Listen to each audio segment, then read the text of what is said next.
Una mujer de Kansas, arrestada 2 veces por conducir ebria, ahora es acusada de matar a una mujer de 55 años en un choque frontal. Los fiscales dicen que ella estaba bajo los efectos del alcohol cuando cruzó la línea central y los registros judiciales revelan un patrón preocupante de arrestos previos y órdenes judiciales violadas. Analizaremos los detalles trágicos del caso y su posible prevención. Bienvenidos a Sidebar de Law and Crime, soy Jesse Weber. Esta es una tragedia que nunca debió haber ocurrido. Quiero dejar eso claro. Si se hubieran aprendido antes las lecciones, se habría prevenido totalmente. El viernes 8 de agosto, en la K-140 del condado de Saline, Diana June Summerfield, de 55 años, y su esposo Mark, daban un paseo de verano común. Pero de pronto, la rutina fue horror. Fiscales afirman que Kayla Errebo, de 32 años, sospechosa de conducir ebria, cruzó la línea central y los chocó de frente. June murió, Mark quedó gravemente herido, y por cierto, aquí viene el golpe bajo. Aparentemente esta no era la primera vez. Los registros judiciales muestran que Errebo ha sido arrestada antes 2 veces por conducir ebria. En enero de 2024 fue acusada de manejar bajo influencia y manipular el bloqueo de encendido ordenado por la corte. 5 meses después, en junio, la arrestaron otra vez por manejar ebria, huir de la policía, sin licencia y violar la restricción de su bloqueo de encendido. Un dispositivo de bloqueo de encendido es un alcoholímetro conectado al encendido de un vehículo.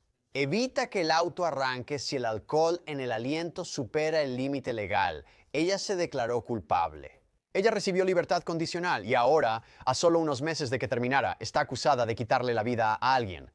Si estas acusaciones son ciertas, esto es increíblemente indignante. En la ley hablamos de previsibilidad. ¿De qué estamos hablando? El 12 de agosto, Errebo hizo su primera aparición en la corte, donde los fiscales supuestamente pidieron hasta $2 millones de fianza. El juez fijó la fianza en $1 millón y, si es liberada, no puede conducir, contactar a las víctimas ni debe quitarse el monitor de alcohol. Les explicaré los cargos y el historial criminal, pero no lo haré solo. Invito al abogado defensor penal Eric Fadis, experto en esto. Gracias por acompañarnos, Eric. Entonces, primero que nada, ¿puedes explicar qué significa homicidio en segundo grado en un caso como este, especialmente cuando hablamos de intoxicación e imprudencia involucradas o supuestamente involucradas?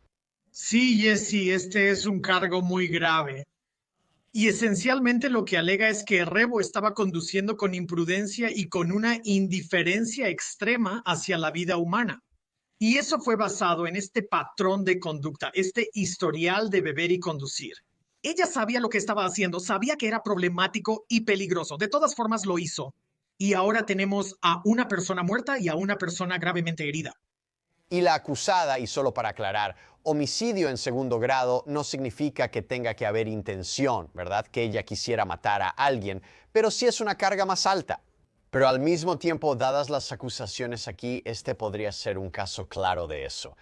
Sí, exacto. No se requiere intención como en un asesinato en primer grado, pero sí hubo imprudencia y desprecio por la vida humana. Los fiscales argumentarán que esto se basa en su consumo de sustancias, el patrón de conducta y que continuó actuando así, lo que llevó a consecuencias fatales. Por cierto, ella también enfrenta cargos de agresión agravada y delitos menores. ¿Cómo se manejan normalmente esos cargos junto con un cargo grave como asesinato? Le dan a la fiscalía más ventaja porque el cargo de agresión también es significativo. Se trata de causar lesiones graves a alguien y además enfrentar el cargo de evasión del inmovilizador. Hay un cargo de atropello y fuga. Todos estos cargos se acumulan contra Errebo. Su conducta parecía empeorar. Los fiscales usarán eso para resolver el caso si ofrecen un acuerdo diciendo, tienes exposición por otros cargos. Habla en serio y asume responsabilidad. ¿Cómo toma en cuenta el tribunal el hecho de que aparentemente no fue su primer delito de conducción bajo los efectos del alcohol en cuanto a la fianza y la supervisión? Oye, si la declaran culpable o se declara culpable en la sentencia, esto es, aparte de la idea de que estas acusaciones sean ciertas moralmente, es moralmente reprobable, pero legalmente, ¿qué tan problemático es? Es algo aterrador porque de lo que estamos hablando, lo que el juez está considerando en cuanto a la fianza es el riesgo para la comunidad. Y cuando tienes a una reincidente, supuestamente eso obviamente aumenta ese riesgo. Cuando hablamos de la sentencia, estamos hablando de alguien que si es declarada culpable, nunca ha aprendido sobre este tema. Y de hecho puede que incluso haya habido un asunto de tránsito en 2022 relacionado con el alcohol. Por eso se acumulan estos cargos contra usted. Esto será muy agravante. Ella enfrenta de 9 a 41 años por asesinato en segundo grado. Por cierto, aparte de la gravedad del asunto, no hablamos lo suficiente sobre la manipulación del dispositivo de bloqueo de encendido ordenado por la Corte. Eso sucede mucho. ¿Y qué tan en serio toman los tribunales las violaciones como esta? Sabes, en Colorado, donde ejercí durante mucho tiempo, eso en realidad tenía una sentencia mínima obligatoria de cárcel si manipulabas el dispositivo de bloqueo. La libertad condicional es un privilegio, no un derecho, y alternativa a la cárcel. El acusado debe prometer aceptar las órdenes de la corte para mantener segura a la comunidad. Cuando están evadiendo el airlock, que es una orden de la corte, claramente están ignorando estos requisitos y parece que ni siquiera les importan estas medidas que se implementaron para mantener a la comunidad a salvo del comportamiento de ese acusado. ¿Cómo suele la gente interferir con el dispositivo? Ay, he escuchado varias formas como conducir un vehículo sin eso. Por lo general, el requisito es que cualquier vehículo que conduzcas debe tener el dispositivo de bloqueo. Pero si tomas el auto de tu amigo y no te atrapan, ¿quién se va a enterar? Además de eso, a veces tienen a alguien que los acompaña. Esto suena loco, pero harán que alguien más sople en el dispositivo de encendido. O incluso he visto casos donde le han pedido a extraños que intenten hacer eso para poder encender el auto y así poder manejar. Harán todo lo posible por evadir el dispositivo de bloqueo y seguir conduciendo, incluso como reincidentes. En tu experiencia, ¿cuál es una defensa que defensas explora un abogado penalista en un caso que involucra un accidente fatal y antecedentes de conducción bajo los efectos del alcohol? ¿Qué defensa presentarías tú? Revisa si existe algún factor atenuante. Si yo fuera la defensa, evaluaría completamente la salud mental. Investigarían si existe trauma pasado o abuso de sustancias en la familia que predisponga genéticamente a la persona. Y por supuesto, eso no es una excusa. Eso no es una defensa absoluta contra los cargos, pero podría potencialmente mitigar esos cargos y obtener un mejor resultado en la sentencia. Sabes, siempre pueden argumentar que ella no estaba intoxicada. No he visto los informes completos sobre la concentración de alcohol y otros detalles, así que hay opciones por explorar. O que ella no fue la causa del accidente. O que ella no fue la causa del accidente, lo cual podría ser difícil, pero Sí, eso también podría ser. Ya sabes, siempre tienen que probar que ella estaba conduciendo. Tienen que probar que ella causó el accidente. Deben probar que ella estaba intoxicada. ¿Pueden hacerlo sobre todo en un atropello y fuga? Es más difícil.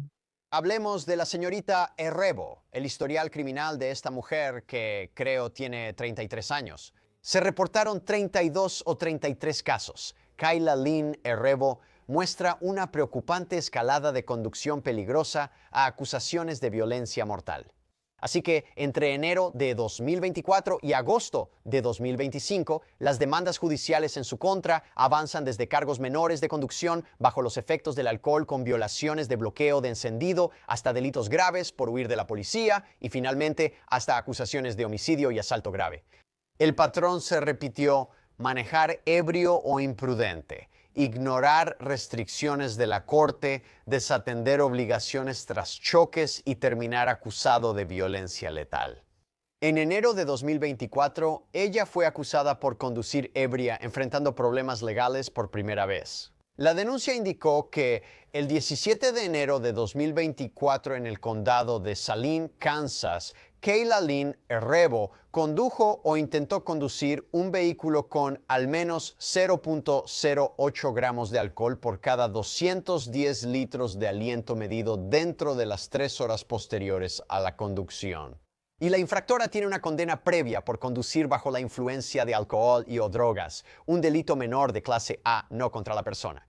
Ahora, La acusación presenta dos cargos alternativos de conducción bajo los efectos del alcohol, alegando que, de manera alternativa, ella operó o intentó operar un vehículo en este estado de manera ilegal mientras estaba bajo la influencia de alcohol en un grado que la hacía incapaz de conducir un vehículo de manera segura y que la infractora tiene una condena previa por conducir bajo la influencia de alcohol o drogas, un delito menor de clase A no contra la persona, o que ella operó o intentó operar un vehículo en este estado de manera ilegal, manteniendo una concentración de alcohol de al menos 0.08 gramos de alcohol por cada 210 litros de aliento, según lo demuestre cualquier evidencia competente, incluyendo otra evidencia competente. Luego indica dónde está definido y las enmiendas. La infractora ya fue condenada por conducir bajo efectos de alcohol o drogas, delito menor de clase A no contra la persona. Así que también fue acusada, por cierto, de manipular su dispositivo de bloqueo de encendido. La acusación dice que ella manejó ilegalmente un vehículo sin bloqueo de encendido, aunque solo podía conducir autos con ese dispositivo, lo que es un delito menor de clase A no contra la persona. La fianza fue de $2,500. Aparentemente la pagó. Ella volvió a estar en la carretera. Y este registro muestra una clara escalada de delitos menores por conducir bajo la influencia a delitos graves por huir de la policía y ahora acusaciones de homicidio. Entonces, Eric, ¿cómo suelen ver los tribunales una progresión así al evaluar el riesgo y la culpabilidad? Y la otra pregunta es, si todo esto es cierto, ¿tenemos un problema en nuestro sistema? Jesse, es una buena pregunta. Los tribunales suelen verlo como un agravante. Mira, si es la primera vez que comete una ofensa, si la persona cometió un error, eso es una cosa. Pero cuando muestras un patrón de conducta que empeora con el tiempo, eso es problemático. Estamos hablando de evadir a la policía. ¿Sabes lo peligroso que es? Especialmente si se produce una persecución a alta velocidad. Es un peligro para todos, incluyendo al oficial de policía, la comunidad y todos los demás. Así que el tribunal va a considerar eso y lo va a tomar muy en cuenta al decidir si esta persona realmente puede estar en la comunidad. Ella ha evitado ese requisito del inmovilizador al menos 3 veces. Y saber que huye de la policía, ignora los requisitos del tribunal, simplemente parece sugerir que no se le puede confiar en la comunidad para que actúe de manera adecuada y sea segura. Y por cierto, quiero decir, eso perjudica su defensa decir que estábamos explorando diferentes defensas, le perjudicaría decir no estaba bajo la influencia ese día. Bueno, ya sabes, es un problema cuando ves el historial. Ese documento incluye varios cargos alternativos de conducción bajo los efectos del alcohol, conducir con más de 0.08 de alcohol en sangre, estar demasiado afectado para manejar o tener antecedentes previos. ¿Cómo deciden los fiscales qué cargo perseguir en casos como este? Porque tienen alternativas. Sí, Jesse, tienen opciones para estar totalmente cubiertos, ¿verdad? Para cubrir todas las posibilidades que puedan surgir. ¿Sabes? Digamos que hubo una prueba química, pero quizá cuando llegues al juicio hay un problema con esa prueba. Bueno, hay otra manera de probar el conducción bajo los efectos del alcohol. Normalmente se prueba que la persona no podía operar un vehículo de forma segura. Así que hay múltiples teorías alternativas que la fiscalía puede utilizar para probar este caso en su contra en caso de que algo salga mal con una teoría. Tienen dos alternativas de respaldo. Hablemos de esto. Creo que solo 5 meses después el rebo causó más estragos. Ahora, además de conducir ebrio, huyó de un oficial, no reportó un accidente, manejó sin licencia y evitó un bloqueo de encendido. En junio recibió otro cargo por conducir ebria, siendo su segundo arresto por este motivo en 6 meses. Según la denuncia penal por el cargo 1 de huir o intentar eludir a un oficial, los fiscales alegan que el 27 de junio de 2024 el rebo actuó ilegal y a sabiendas al no detenerse o negarse a detener el vehículo que conducía, o huyó o intentó eludir a un vehículo o bicicleta policial tras recibir una señal para detenerse. Durante la persecución, el infractor causó un accidente o dañó propiedad intencionalmente. Ahora, este cargo es grave. Es un delito grave de persona de nivel 9. En cuanto al segundo cargo, conducir bajo la influencia del alcohol, la acusación continúa alegando que ella operó o intentó operar un vehículo en este estado de manera ilegal mientras estaba bajo la influencia del alcohol, en un grado que la hacía incapaz de conducir un vehículo de manera segura. La infractora ya tenía una condena previa por conducir bajo influencias. Por cierto, es un delito menor clase A no personal. Los fiscales también la acusaron de abandonar un vehículo tras un accidente. Así que la acusación dice, Kayla Lynn Errebo era la conductora de un vehículo que chocó o estuvo involucrado en un accidente con otro vehículo u otra propiedad que estaba desatendida, es decir, en la cuadra 1200 de South Honeck Road, East Road Ditch, y resultó en daños a dicho otro vehículo o propiedad, y de manera ilegal no se detuvo de inmediato y en ese momento no localizó ni notificó al operador o dueño de dicho vehículo u otra propiedad el nombre, dirección y número de registro del vehículo que conducía y o no colocó de manera segura en un lugar visible en o sobre dicho vehículo u otra propiedad. Y luego, los dos últimos cargos en la acusación se refieren a conducir sin una licencia de conducir válida. Es un delito menor clase B por manipular el bloqueo de encendido. Ella salió tras pagar fianza de $6,000. En octubre de 2024 resolvió los casos de enero y junio con un acuerdo de culpabilidad. En enero se declaró culpable de conducción bajo los efectos del alcohol a cambio de que se desestimara el cargo de manipular el dispositivo de bloqueo de encendido. En junio, se declaró culpable de huir o intentar eludir a un oficial y de conducción bajo los efectos del alcohol a cambio de que se desestimaran los cargos de no reportar un accidente, no tener licencia válida y manipulación del bloqueo de encendido. El tribunal le dio un año de libertad condicional desde el 15 de noviembre de 2024. Estaba previsto terminar el 15 de noviembre de 2025 y ahora hablamos de esto. Entonces, Eric, ¿el hecho de que ella haya estado involucrada en un accidente durante la persecución hace que este cargo sea aún más grave? Oh, sin duda. Y mira esa conducción bajo los efectos del alcohol de enero de 2024. ¿Sabes? En ese momento ellos sabían que ella había estado bebiendo y conduciendo y luego las cosas se intensifican. En junio de 2024 hay una colisión de vehículo motorizado, además de conducción bajo los efectos del alcohol, además de evadir a la policía. Después, en agosto de 2025, ocurre esta fatalidad. Un año de libertad condicional es un trato muy favorable para Kayla Errebo. Eso no lo recibirías en Colorado, donde ejerzo.